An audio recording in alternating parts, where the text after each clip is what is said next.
O programa a seguir é uma produção independente, sendo, portanto, todo o conteúdo veiculado de exclusiva responsabilidade de seus idealizadores.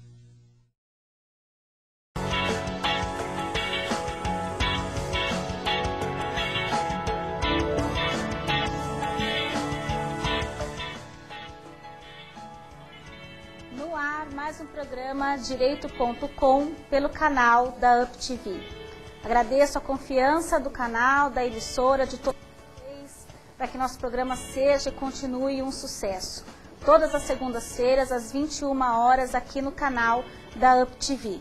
Nós temos hoje um programa recheado de coisas boas. O nosso programa do dia 1º de julho foi um sucesso, o que nos obrigou, entre aspas, a repetir o tema e ampliar o nosso hall de interatividade, de informação com um médico. Hoje nós temos na nossa plateia um grande médico, um renomado médico, Dr. Carlos Borsato, que vai aqui nos trazer um pouco de médica. O nosso tema hoje é Previdência e Medicina. A doutora Flávia Cunha, que também nos presenteou com a sua presença na primeira semana. Boa noite, doutor Carlos. Boa noite, doutora Flávia. Um prazer tê-los aqui conosco. Obrigada pela participação de vocês. Aqueles que quiserem participar da nossa plateia, eu convido, por favor, entrem em contato com a nossa produção pelo e-mail produção@programadireito.com.br e você se inscreve para participar do nosso programa aqui ao vivo, né? E fazer a sua pergunta aos nossos internautas, aos nossos convidados do programa. O enquete da semana passada falava sobre a programada nos benefícios previdenciários ou a favor alta programada. 100% das pessoas que nos encaminharam e-mail, que inscreveram, que participaram do nosso enquete, são contra a alta programada do INSS, que é aquela que programa uma data prevista para a alta do benefício previdenciário. O nosso programa tem a participação, o oferecimento de Bramante Processo Previdenciário, que há mais de 30 anos sempre aprimorando a eficácia e sua solidez junto aos seus clientes. UpVision Salon, uma visão inovadora em oferecer atendimento de excelência aliado à tecnologia de ponta para o bem dos clientes. Fera Brasil, especializado em oferecer soluções de impressões e tecnologia para a sua empresa com agilidade e comprometimento para todo o Brasil. E a UpTV, a primeira TV web da região do Grande ABC, com estúdio próprio, sistema digital, com mais de 20 programas semanais, 50 mil acessos ao dia nacionais e internacionais. A semana que vem nós teremos um programa falando sobre a lei seca. E eu já vou lançar a pergunta do próximo enquete, que é sobre essa questão da lei seca, de você assoprar o bafômetro e não assoprar o bafômetro, se isso é legal, se isso fere a dignidade da pessoa humana, enfim. O que você acha, se a lei seca é a melhor solução para evitar os acidentes, se realmente você acha que evita ou não o número de acidentes. Então, entre em contato com o Facebook, acesse nosso Facebook, Direito Com, faça a sua participação, participe conosco nesse nosso enquete, ok? Eu vou dar aqui o boa noite aos nossos convidados da noite. Dr. Carlos, é um prazer tê-lo conosco. Nós vamos falar hoje um pouquinho sobre as doenças na gravidez, um pouquinho sobre essa parte da medicina, das doenças graves. E a doutora Flávia vai falar um pouquinho para a gente sobre os direitos previdenciários, a questão dos direitos das pessoas com doenças crônicas, doenças graves. Agradeço a participação. Dr. Carlos, a semana passada, retrasada, né, no dia 1º de julho, nós falávamos aqui sobre a doença lúpus. O senhor poderia explicar para a gente, em breves palavras, assim, o que seria essa doença?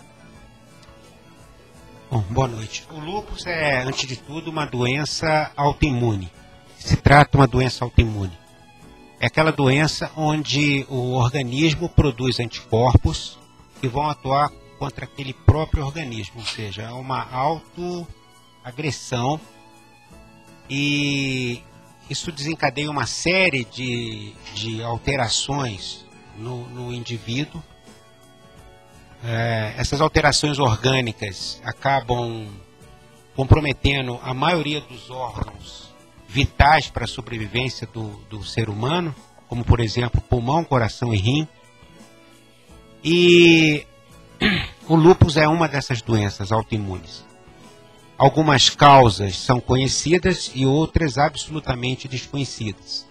Existem algumas raças em que essa doença incide mais, e estatisticamente está bem delineado a predominância muito grande da doença nas mulheres em relação aos homens, que chega em algumas estatísticas a 80%, 90% mais.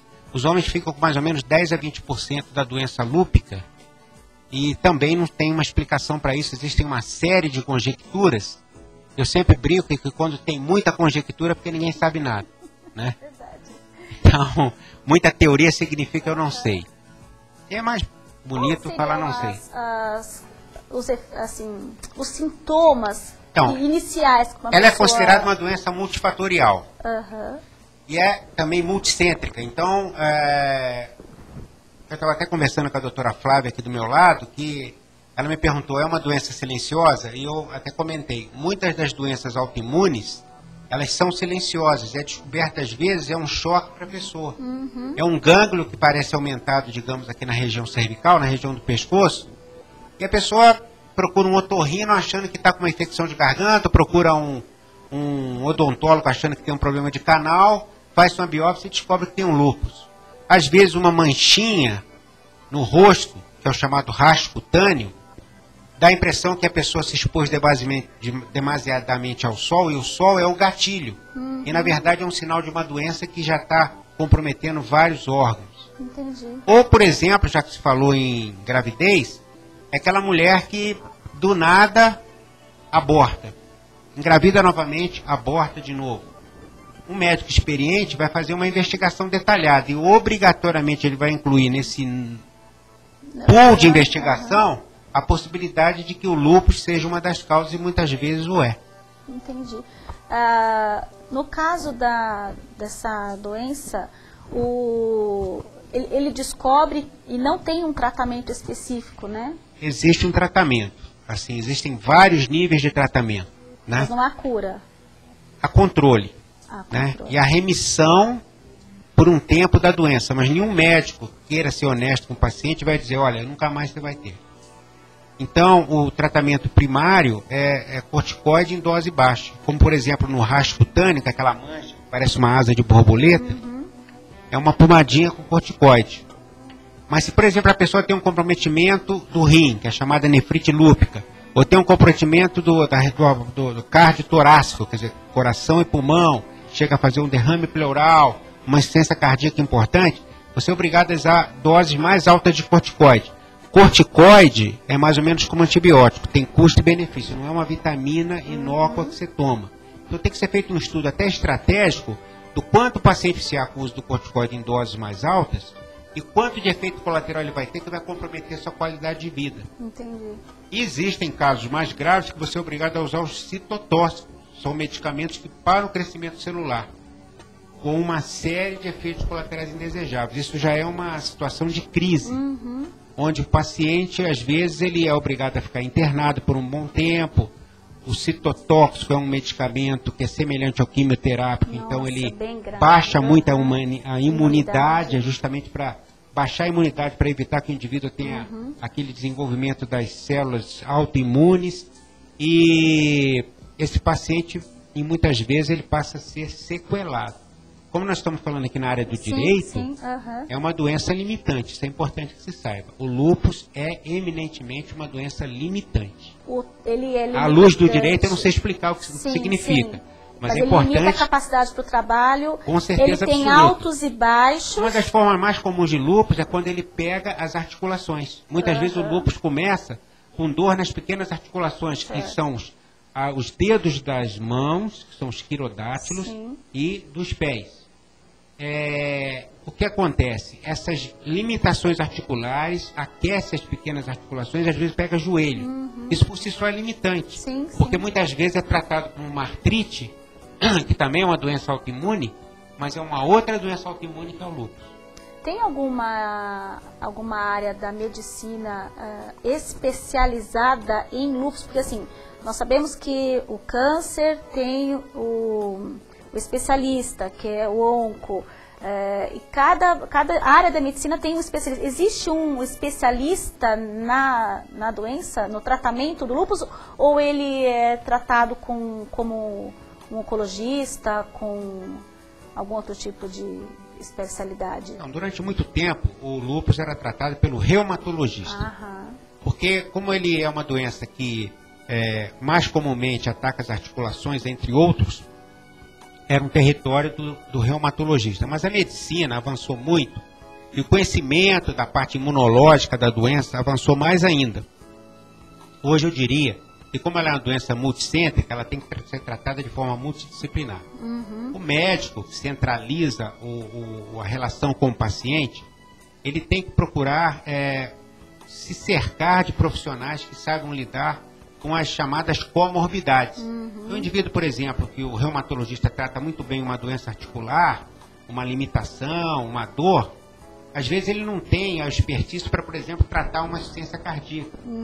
Então, é importante que eles tenham essa visão alargada, macro, de procurar um cardiologista, de procurar um pneu, de procurar um especializados em cada área. A doença é tão limitante em casos mais exacerbados que existem muitas pessoas que têm a chamada nefrite lúpica e ficam dependentes de diálise.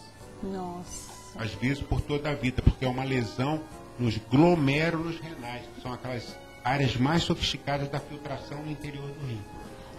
Então se vê por aí como ela é limitante. É extremamente limitante. O difícil, na verdade, hoje, para o paciente que tem o diagnóstico de lúpus, é conseguir um benefício previdenciário quando ele tem o diagnóstico, mas ele não tem aparentemente a doença. Então, na prática, a gente tem visto muitas vezes o segurado pedir benefício junto ao INSS ou junto aos órgãos competentes para comprovar essa limitação, essa limitação parcial, vamos dizer, ou parcial ou até total da capacidade para o trabalho, e eles acabam tendo esse indeferimento do benefício por conta dessa limitação, não é, doutora Flávia? É assim mesmo que tem acontecido? Infelizmente é assim que tem acontecido. A gente tem visto que as pessoas procuram o auxílio doença junto ao INSS e infelizmente tem o seu benefício negado. E isso causa a pessoa que está num momento muito difícil da sua vida, com a sua saúde abalada, ela não consegue se tratar porque ela tem a limitação pelo trabalho, como bem disse o Dr. Carlos, e ela não consegue trabalhar, e aí isso ainda gera uma insatisfação maior para ela, e ainda piora o quadro. E o INSS, por muitas vezes, ele não libera o benefício e a gente tem que entrar na esfera judicial, o que demora bastante, muitas vezes, para conseguir o benefício liberado. E isso vai causando ao beneficiário, né, ao segurado, a insatisfação maior e muitas vezes o agravamento da sua doença por conta da sua questão social, emocional, né? também. Sim. Exatamente. Nós temos até para efeito de esclarecimento, nós temos dentro da lei previdenciária, que é a lei 8.213, existe um artigo que traz algumas doenças que são consideradas doenças crônicas. E essas doenças, a Previdência é isenta de ter carência. O que é carência? É aquele número mínimo de contribuições para que você faça jus ao benefício. Então, se, por exemplo, o segurado tem uma doença que não está aqui na lista, digamos que ele tenha, sei lá, um problema nos rins, mas que não seja uma nefrite, um problema muito grave, ele vai precisar de 12 meses de carência para ter direito ao benefício proveniente dessa incapacidade que o incapacitar por mais de 15 dias. Mas existem algumas doenças que a Previdência permite a concessão de benefício independentemente do número de contribuições. Então, por exemplo, se você tiver 2 meses recolhendo a Previdência e descobrir que tem uma neoplasia maligna, um câncer de mama, por exemplo, você vai ter direito a um benefício ainda que você tenha 2 contribuições, o que está na lista das doenças que não exige carência. Então, vou apenas elencar essas doenças para que vocês possam saber quais são. tuberculose ativa, hanseníase, alienação mental, neoplasia maligna, que é o câncer, cegueira, paralisia irreversível e incapacitante, cardiopatia grave, doença de Parkinson, espondiloartrose anquilosante, nefropatia grave, estado avançado da doença de Paget, que é osteite deformante, AIDS e contaminação por radiação com base em conclusão da medicina especializada e hepatopatia grave. São os direitos que estão elencados neste artigo da lei, e a cada 3 anos ele é atualizado com novas doenças, mas o interessante é que o lúpus não está aqui. Nós poderíamos considerar que o lúpus seria uma doença crônica no mesmo rol dessas doenças que estão aqui elencadas, doutor Carlos? Então, por coincidência, você falou 4. Cardiopatia grave, nefropatia grave, espondilite anquilosante, quer dizer, você tem a coluna vertebral e as vértebras se sobrepõem uma à outra, e entre elas existe uma estrutura semelhante a uma gelatina, é a famosa... quando sai do seu lugar, a famosa hérnia, hérnia por deslizamento, né? Hérnia discal, que existe o disco intervertebral. E a hepatopatia grave. Perfeito. Então, o lúpus não tratado, para mim, eu não entendo nada do direito, e até me assusta de saber que eles dizem não, porque você vê que o Tom Jobim dizia que o Brasil não é um país para amadores, né? Então, o indivíduo, por exemplo, que for um bom artista perante o médico, eu estou falando que eu conheço a minha raça, ele pode ser, tranquilamente, levar um atestado de que ele tem uma, entre aspas, alienação mental, que ele tem uma psicopatia aí, porque esse diagnóstico tem um grau de abstração muito grande. E ele pode conseguir um benefício. Agora, uma pessoa que tem uma alteração laboratorial importante de uma doença não levar o benefício, eu acho que é um pouco complicado de se entender. Né?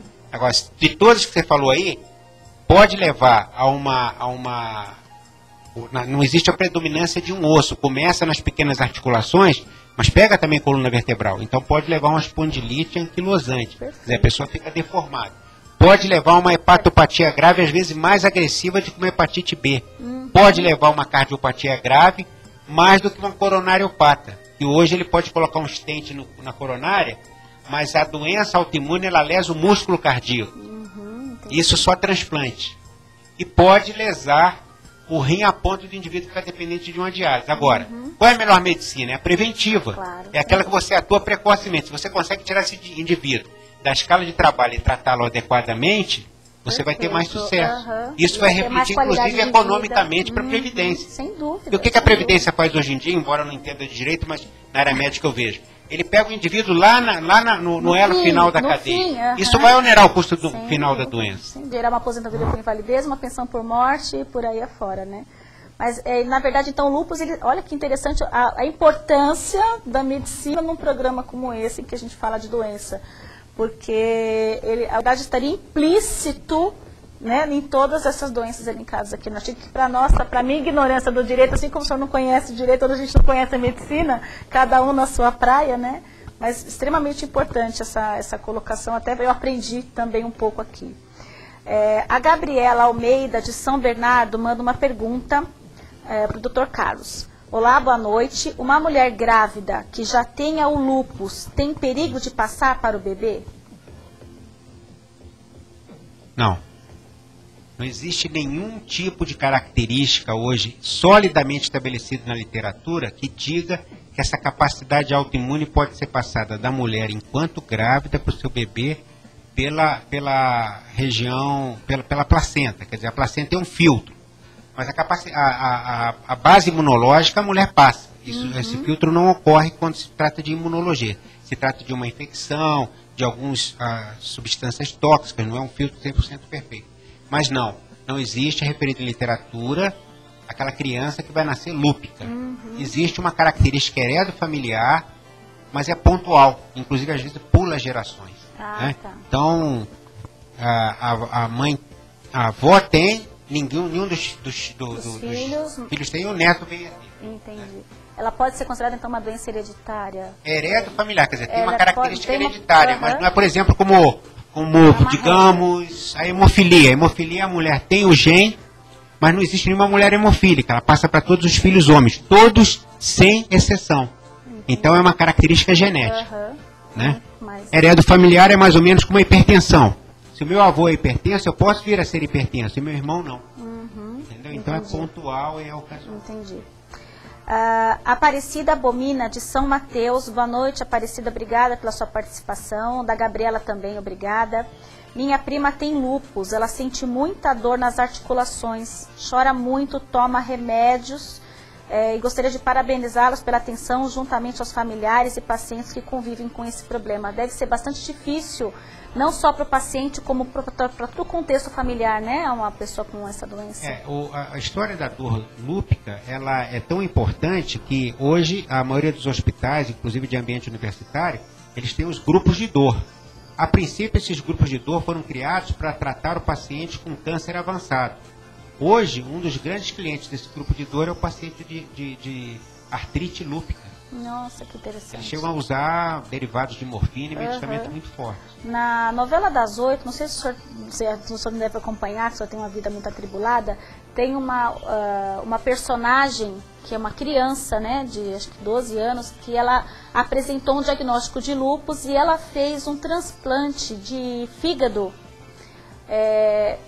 Ela não poderia se considerar curada, ela provavelmente teria essa hepatopatia grave, provavelmente descobriu o lúpus a partir daí, tratou o fígado, mas provavelmente isso vai surtir em outros órgãos, né, o efeito da doença. Na verdade, o que se faz é uma criança, né? É uma criança. Então, esse é um caso grave, que começou muito cedo.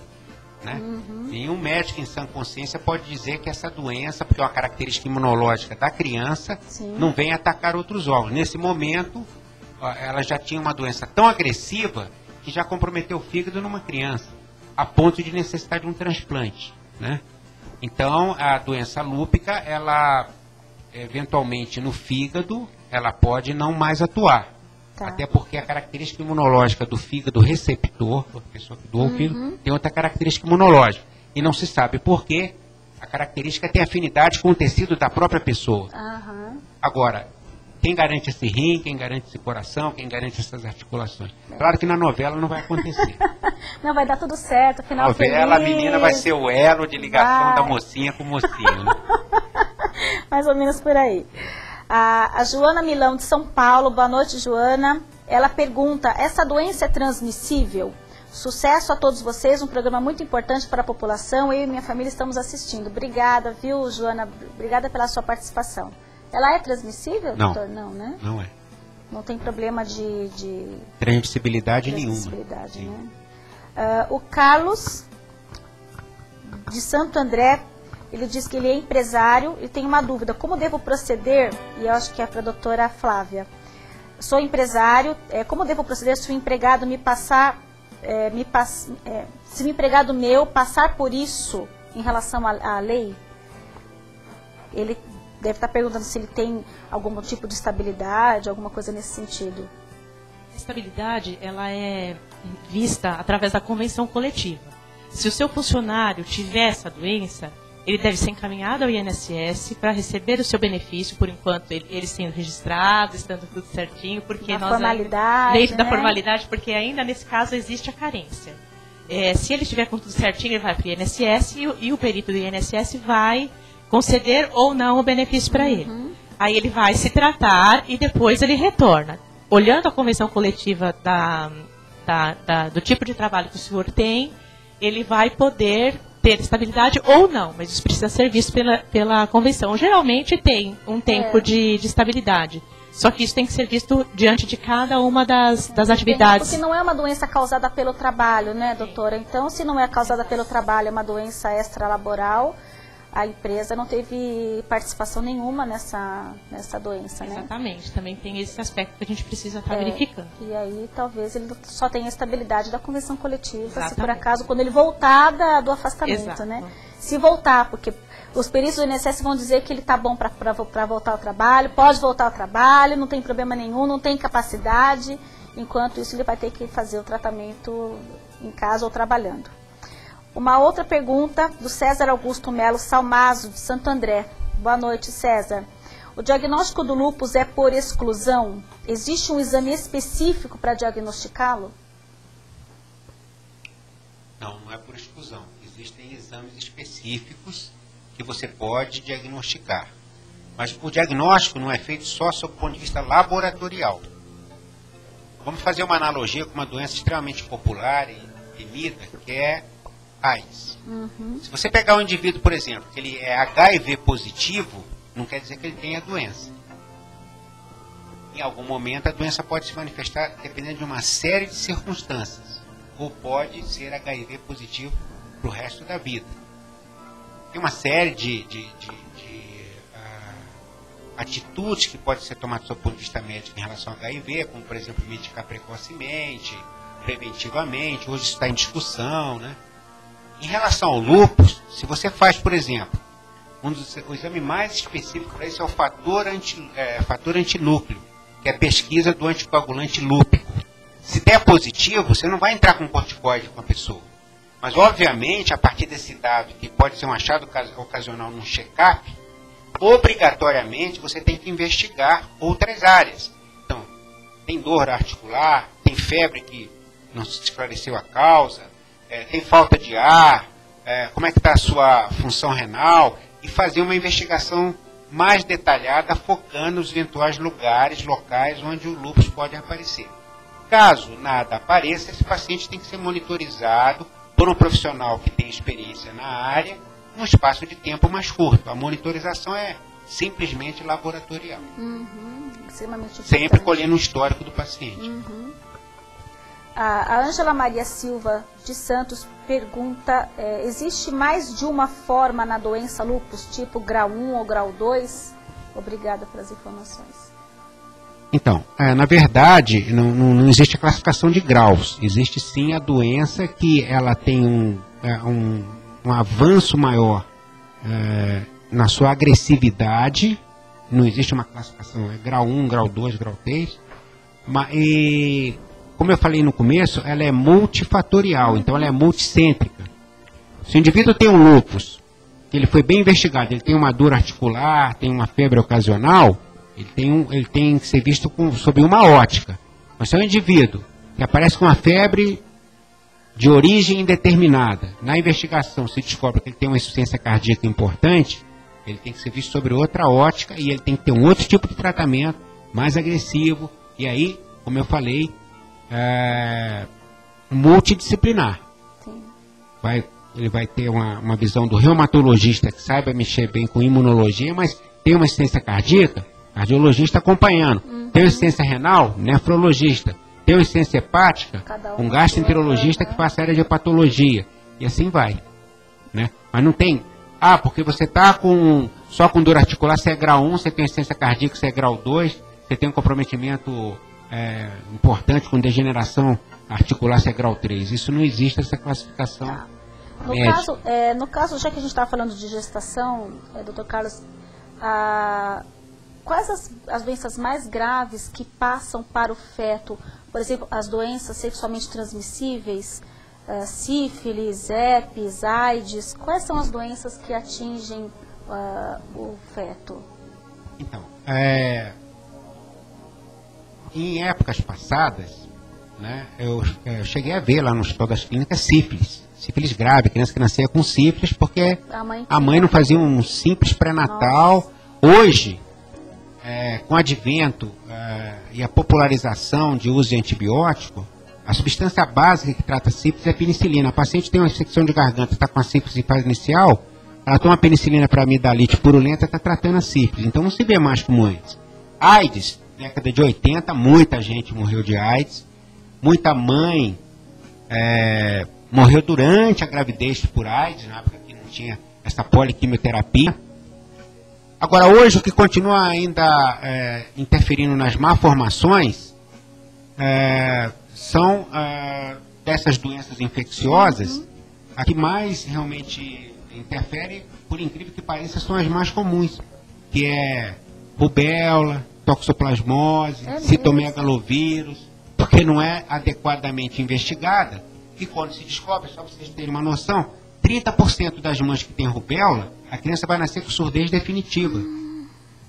Você vai ter que usar aparelho, né? Citomegalovírus é uma grande causa, ainda hoje, quando não é diagnosticada no pré-natal muito simples, de lesão cardíaca e lesão em ventrículo cerebral, aquelas crianças que têm hidrocefalia, né? Ainda se vê. Porque o Brasil é um país muito heterogêneo. Você pega a Avenida Paulista, onde se faz uma medicina sofisticada, num raio de 10 quilômetros, você vai encontrar crianças que não têm a cobertura vacinal mínima recomendada pela Organização Mundial de Saúde. Esse é um problema de saúde pública, que é um problema que vai inferir, inclusive, na economia do país, né?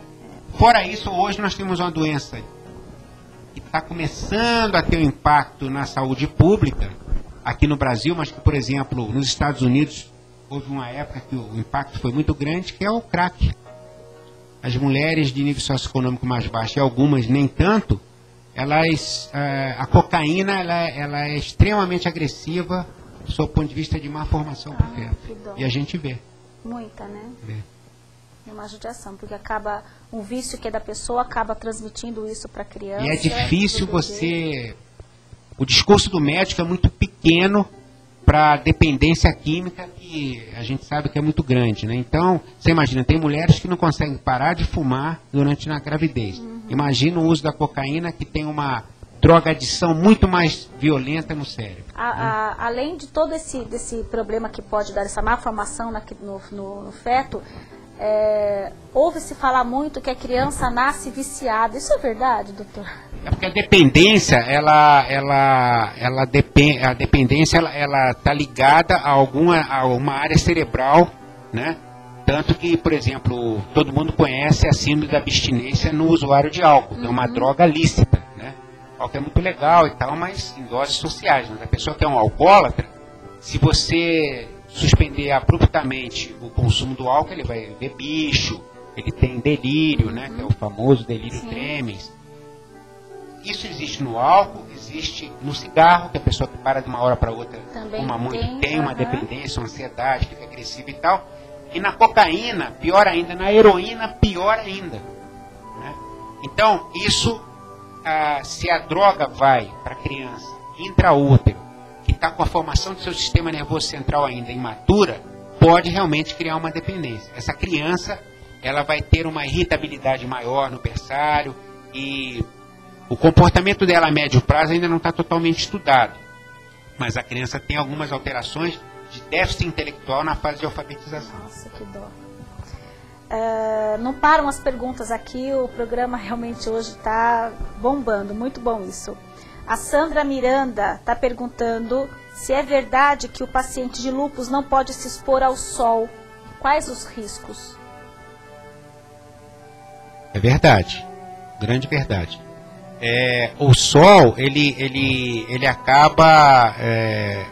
como a pessoa tem uma imunidade generalizada baixa, a pele, digamos assim, é um filtro do nosso organismo. É um filtro sofisticado. E é um termômetro também. Quando a gente, por exemplo, está com muito calor, todo mundo sua. Quando está com muito frio, fica arrepiado. São os baroreceptores da pele. Eles são lesados pela atuação imunológica negativa do lúpus. Então a pessoa perde a capacidade também de concentrar melanina de forma equilibrada na pele. Existe uma concentração heterogênea, é por isso que o sol, os raios ultravioletas, o VA, eles acabam fixando a melanina na pele, provocando aquelas lesões que é o famoso rastro cutâneo. Então, o usuário, o portador de lúpus, na sua fase aguda, deve usar chapéu, filtro solar, mas o ideal mesmo é ficar longe do sol. Você vê como que essa doença é limitante, né? Porque ela passa a ser limitante, inclusive, do ponto de vista social. Sim. E se por acaso essa pessoa não estiver cercada de um ambiente de muito carinho, ela pode ser vítima de preconceito. Sem dúvida. Eu até vou aproveitar essa sua resposta, porque tem a Milena Abreu de São Caetano está perguntando, quem tem lúpus tem restrição em trabalhar em alguma área de uma empresa? A senhora acabou de dar uma das áreas que a pessoa não pode trabalhar, que é justamente a área externa, né? a área fora, por exemplo, ele não pode ser um gari, trabalhar na rua, ele não pode trabalhar fazendo asfalto. Existe um outro detalhe que eu acho até pior que esse aí. Se ele tem, por exemplo, uma limitação da sua flexibilidade articular, ele não pode trabalhar em linha de montagem. Né? Ele tem um monte. Isso é um dado que é importante, porque se ele for colocado para trabalhar numa linha de montagem, sendo portador de uma doença dessa, essa empresa vai ter um comprometimento até a área de vocês ser jurídico grande, né? Sim. Então isso é importante também. Normalmente o médico do trabalho da empresa tem que estar muito atento para esse tipo de detalhe. O certo seria ele sair, ele se afastar mesmo da empresa, né, doutora Flávia, para poder efetuar realizar todo esse tratamento e poder efetivamente se cuidar, desde que ele esteja coberto com benefício previdenciário, né? O duro seriam as pessoas que não contribuem para a Previdência e acabam descobrindo um diagnóstico de lúpus e não tem nenhuma cobertura de natureza previdenciária, porque não paga, é como se fosse um seguro de carro. Se o carro bateu e você não fez o seguro, não vai haver cobertura daquele prejuízo. Então, se você tem um diagnóstico de lúpus e não está pagando previdência, não vai haver cobertura previdenciária daquele benefício. Então, fazendo um comparativo, é mais ou menos essa ideia. Por isso que é importante que as pessoas façam, que contribuam, que participem. Ah, mas eu não vou pagar a previdência porque a minha mãe pagou a vida toda e não recebeu pouco, mas de qualquer maneira, de um lado ou de outro, você estaria coberto quando essa doença sem capacidade acometesse, não é, doutora Flávia? É verdade, porque contribuir com a Previdência Social não quer dizer só que você vai se aposentar. Sim. Existem outros benefícios, como auxílio-doença, o salário-maternidade, que são dados como direito a partir do momento que você está contribuindo com a Previdência Social. Sim. Então é um engano quando as pessoas dizem, como a doutora Adriana bem disse, que a pessoa não contribui e ela não vai ter o benefício. Então ela tem que contribuir para que ela tenha o benefício se precisar. Sim. É importante que contribua assim, não só para a aposentadoria, mas por essas outras coisas que podem acontecer na nossa vida. Aproveitando essa deixa, o Jorge Chagas de Santo André está perguntando se tem algum auxílio por invalidez quem tem a doença lúpus. Como devo proceder, doutora Flávia? Auxílio por invalidez. Na verdade, assim, você precisa procurar uma agência do INSS, você tem que ir levar os seus laudos médicos, se por acaso você tiver essa doença. O laudo médico tem que estar dizendo o problema que você tem para que você possa apresentar. Você vai marcar uma perícia pelo telefone 135 e lá você vai comparecer nessa agência no dia e horário marcado. Você vai falar com o perito e ele vai te dar uma resposta sim ou não. Se for não, eu aconselho que você procure um advogado. Se for sim, você já vai receber uma cartinha na sua casa dizendo que seu benefício foi concedido. Mas procure, não deixe de procurar a Previdência Social. Pessoal, nós separamos um vídeo para vocês aí sobre uma reportagem bastante interessante que passou no jornal hoje sobre as doenças que dão isenção de impostos. Então, rola aí, Guilherme, por favor, o vídeo.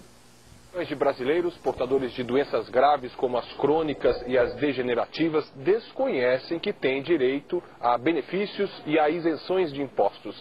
São medidas que podem ajudar a amenizar o sofrimento dessas pessoas. Benefícios como quitar a casa própria ou não pagar tributos, como o imposto de renda ou IPVA. O Jornal Hoje mostra agora quais são essas doenças e como obter esse direito. Há 2 anos, Rúbia faz tratamento para o câncer de mama e agora vai ter que retirar os 2 seios. A operação também deve prejudicar os movimentos dos braços. Inclusive dirigir, não consegue levantar peso, não consegue pegar nada alto, não consegue pegar nada embaixo, muito embaixo. Então os movimentos ficam bem limitados. Depois da operação, Rúbia vai entrar com um pedido para ter isenção dos impostos para a compra de um carro adaptado. Segundo a legislação, pacientes portadores de doenças graves como AIDS, câncer, cegueira, esclerose múltipla, Parkinson, transtorno mental, contaminação por radiação, hanseníase, doença renal, do fígado, do coração, paralisia e tuberculose têm direito a algum benefício ou isenção de tributos para comprar um veículo, quitar a casa própria, desde que esteja financiada pela Caixa Econômica Federal, ter prioridade em atendimento judicial, conseguir o tratamento médico custeado pelo governo ou plano de saúde e viajar dentro do estado, sem pagar passagem de ônibus, trem ou metrô. A pessoa ela vai poder se locomover e fazer o seu tratamento de saúde. Bem como nós temos casos de pessoas que precisam fazer o tratamento em outros estados. Na lista dos tributos estão imposto de renda, imposto sobre operações financeiras, imposto sobre produtos industrializados, imposto sobre circulação de mercadorias e serviços, imposto sobre a propriedade de automóveis. A lei ainda prevê que o paciente pode pedir a liberação do Fundo de Garantia por Tempo de Serviço e do PIS/PASEP para usar o dinheiro no tratamento de doenças graves, crônicas e degenerativas. No caso do imposto de renda, a isenção é apenas para pacientes aposentados ou que recebem pensão. Mas a boa notícia é que existem juízes que entendem que pessoas que têm outras fontes de renda também podem conseguir o benefício. Elas têm pleiteado e alguns juízes têm entendido que, por analogia, elas têm o direito a pleitear este benefício. Então, amanhã vamos exibir uma reportagem sobre brasileiros que já conseguiram esses benefícios, como, por exemplo, portadores de necessidades especiais, que também têm isenção no imposto. Fica aí mais uma dica. Além de todos os benefícios de natureza previdenciária que os segurados têm direito, como está previsto na legislação previdenciária, os portadores, as pessoas que possuem, que estão acometidas de alguma dessas doenças elencadas, claro que essa lista ela é exemplificativa, ela não é taxativa, há um número enorme de doenças, de outras doenças tão crônicas quanto essa. Eu até poderia colocar aqui esclerose múltipla, né? Que seria uma doença extremamente grave, progressiva, irreversível e que não está incluída aqui nessa lista, doutor Carlos. Estou certa ou é isso mesmo? Ou não é isso? Não, está certo. Em relação à esclerose múltipla, só por curiosidade, atualmente está havendo uma polêmica muito grande na Itália que jogadores de futebol, 5 jogadores de futebol, atletas de alto nível que disputavam a primeira divisão do campeonato italiano, na década de 90, desenvolveram esclerose múltipla. Nossa! Tem alguma causa no esporte, será? Que interessante. Várias teorias, né? Como eu falei, como tem muita teoria, ninguém sabe nada, né? Agora, é estranho, porque são indivíduos que passaram a vida inteira, ou boa parte da sua vida, digamos aí dos 18 aos 30, 35 anos, praticando esporte em alto nível, fazendo exercício, fazendo exame médico de tudo quanto é tipo. Jogador da Roma, do Palermo, jogador, da Inter de Milão. Quer dizer, jogadores que foram conhecidíssimos, inclusive o Falcão, que foi muito famoso, jogou com o Falcão na Roma. Recentemente, o Falcão esteve lá em Roma, que ele é queridíssimo lá, e ele visitou esse jogador na cama. Quase não está conseguindo mais respirar. Uma coisa estranha. Então, esclerose múltipla é uma especialidade, é uma área que pouca gente conhece. Eu tenho tido uma experiência muito ruim. Nesses últimos 3, 4 meses eu atendi 2 moças muito novas, de 24, 5 anos, com diagnóstico de esclerose múltipla, e uma delas, inclusive, deu entrada no benefício previdenciário e o INSS deu alta, porque aparentemente, e ela é muito bonita, aparentemente ela está excelente, está ótima, só que ela ela toma uns imunossupressores e ela precisa ficar de cama muitas vezes em razão das sequelas. E eu tive que entrar com ação, doutor Carlos, na justiça para conseguir receber o benefício previdenciário, porque o INSS entendeu que ela não tinha incapacidade para o trabalho. É impressionante, né? Vamos continuar aqui. A Sônia Regina de Suzano. Boa noite, Sônia. Obrigada pela sua participação. Ela pergunta para o doutor Carlos, ela diz o seguinte: tenho herpes do tipo que vai e volta e não tem cura. Pode ir para o meu bebê? Então, herpes é uma doença que, universalmente, ela contraindica com parto normal. Aqui no Brasil é o país da cesárea, né? Faz cesárea porque a vovó faz aniversário, faz cesárea porque vai ter feriado. Uma coisa triste, né? Porque o neném não consegue chamar o obstetra. Mas, em países de primeiro mundo, onde realmente a cesárea é feita com uma indicação médica, O herpes é uma das poucas doenças que contraindicam o parto normal. Por quê? Porque a fase latente da doença, a pessoa não tem aquela lesãozinha que ela tem uma tríade clássica. Primeiro tem a coceira, depois tem aquela fase que a gente chama de vesícula, depois tem a fase da casquinha, né, que a gente chama de crosta. Esse ciclo, às vezes, não acontece e o vírus está latente no fluido vaginal. E ele pode contaminar tanto a mucosa oral quanto a conjuntiva da criança. Então, às vezes, se vê uma criança ou a mãe que não foi adequadamente investigada durante a gravidez, ou que o médico permitiu que se fizesse um parto normal, com herpes conjuntival, que pode levar à cegueira. Então, herpes é uma doença realmente limitante na gravidez e que é uma contraindicação formal para parto normal. Não, entendi. Interessante, né? Quanta coisa a gente aprende. A Vilma Pérez pergunta o seguinte: tenho lúpus, acho que é para a doutora Flávia.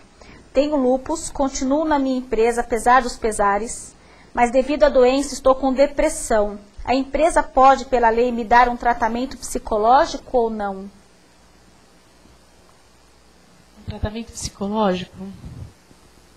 Olha, é difícil a gente responder se a empresa pode ou não lhe dar um tratamento psicológico. Na verdade, a empresa deveria lhe afastar, você deveria ser encaminhada ao INSS, deveria ficar afastada, para que você pudesse se tratar dessa doença que você está. E, consequentemente, você poderia fazer o tratamento para todas as moléstias que você, infelizmente, está.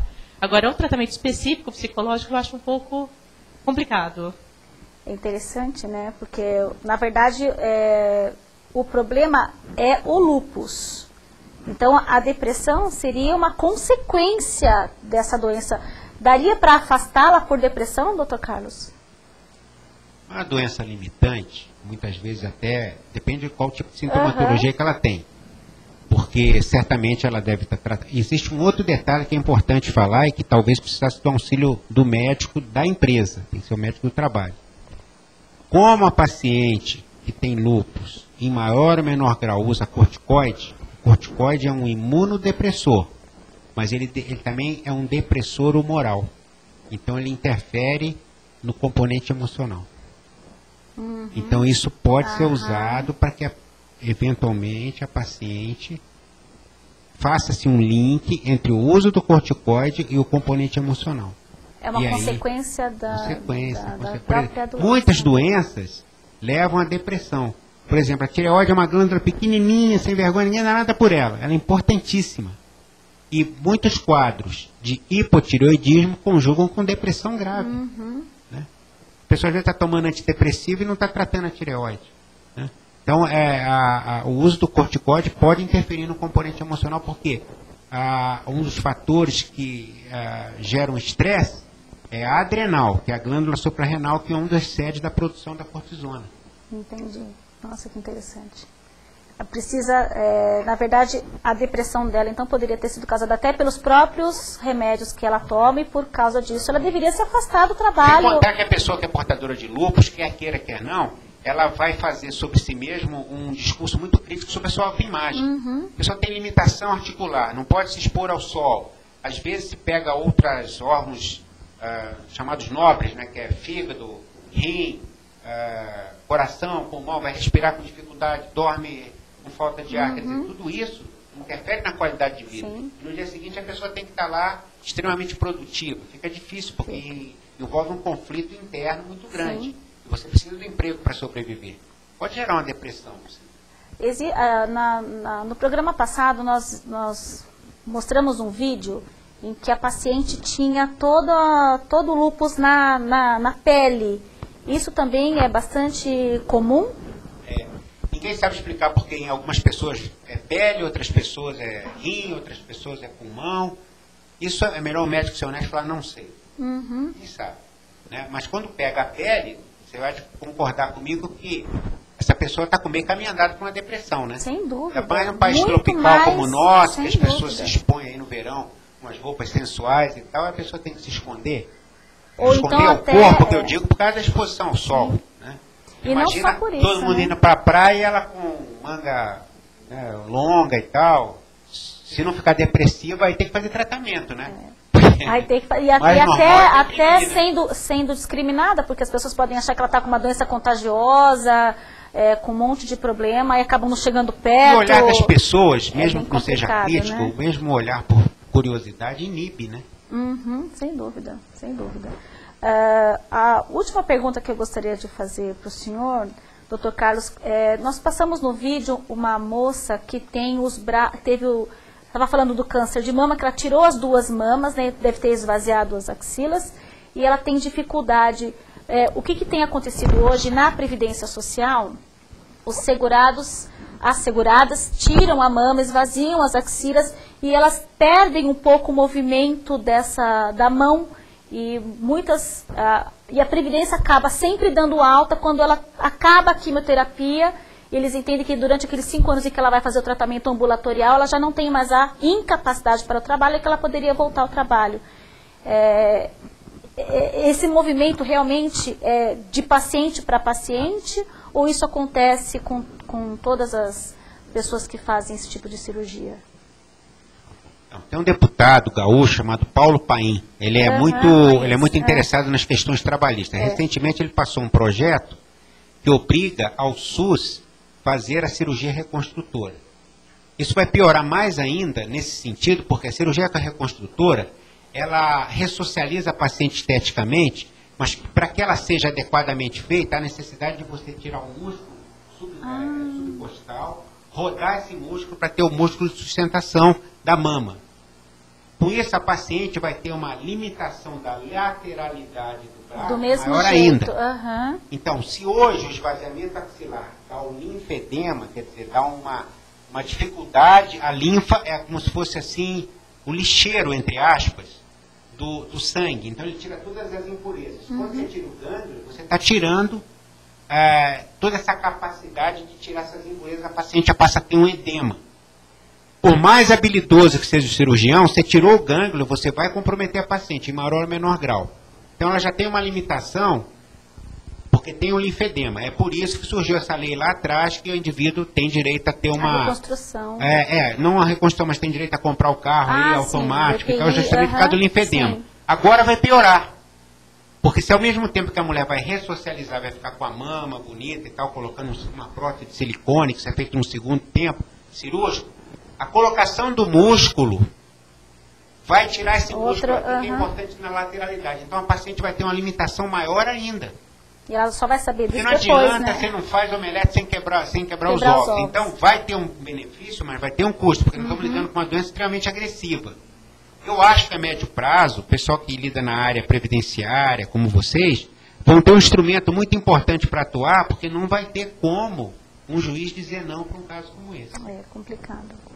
E, na verdade, é o que na prática acontece, doutor Carlos. O INSS dá alta para as pacientes assim que elas terminam a quimioterapia e dá um diagnóstico de que tirou o câncer, esvaziou as axilas, e elas voltam a trabalhar, e eles, assim, vida normal, e durante os 5 anos elas ficam fazendo o tratamento.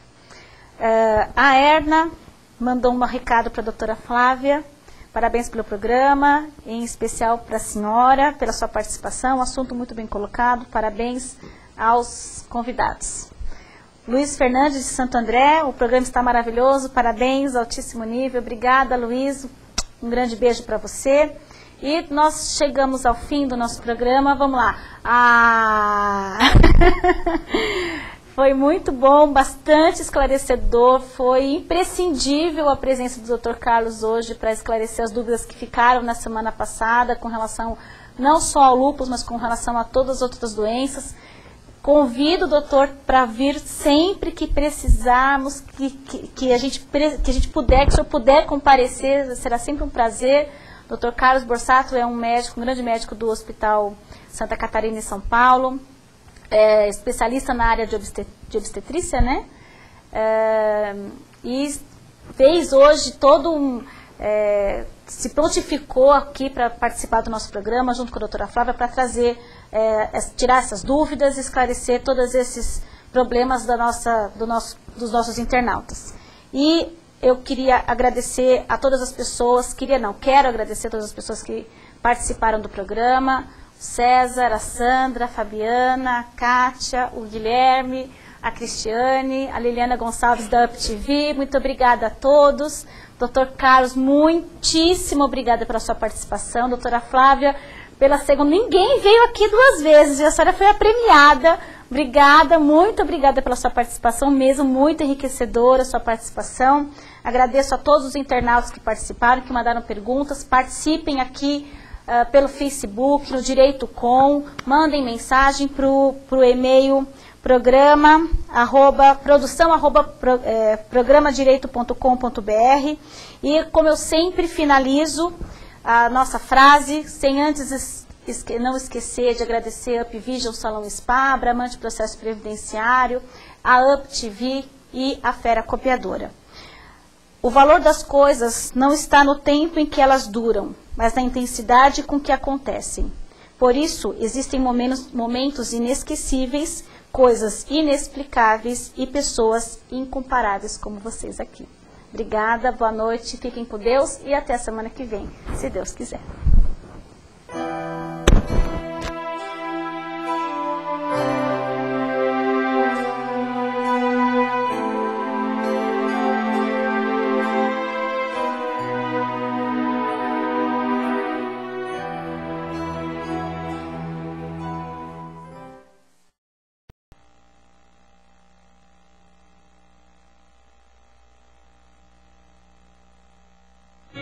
De maio de 2008.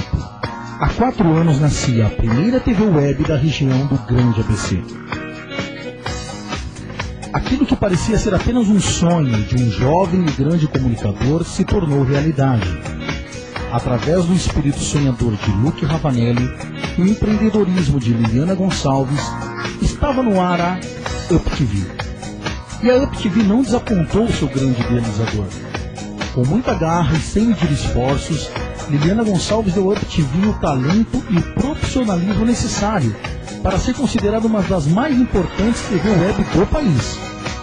E não é somente o conteúdo, a informação e uma programação diversificada que é de primeira mão. A UpTV investiu pesado em sua infraestrutura. Nova fachada, estacionamento amplo, um novo estúdio com aproximadamente 30 metros quadrados com toda a infraestrutura técnica para programas ao vivo ou gravado. Cenário musical com ambiente próprio para apresentação de bandas, desfiles e muito mais. Entrevistas com estrutura profissional, estúdios climatizados, tendo conforto dos apresentadores, convidados e plateia. Enfim, com apenas 4 anos, a UpTV já é uma realidade na internet brasileira e mundial. Os investimentos não pararam por aí. Equipamentos de altíssima qualidade, estrutura técnica de primeira linha, inovação com seu exclusivo estúdio externo e, é claro, os melhores profissionais do mercado. É a UpTV chegando aos 4 cantos do mundo. UpTV, a TV sem fronteira. Referência em qualidade, a UpTV garante à sua marca uma visibilidade com muito mais alcance e destaque. Você já imaginou ter seu próprio programa? Na UpTV você divulga sua marca, seus projetos, site, blog, lançamentos, campanhas publicitárias, interagindo assim com internautas do Brasil e do mundo todo, atingindo o público de todas as idades e classes sociais. Se você tem o sonho de ter seu próprio programa de TV, venha para a UpTV, a TV sem fronteiras.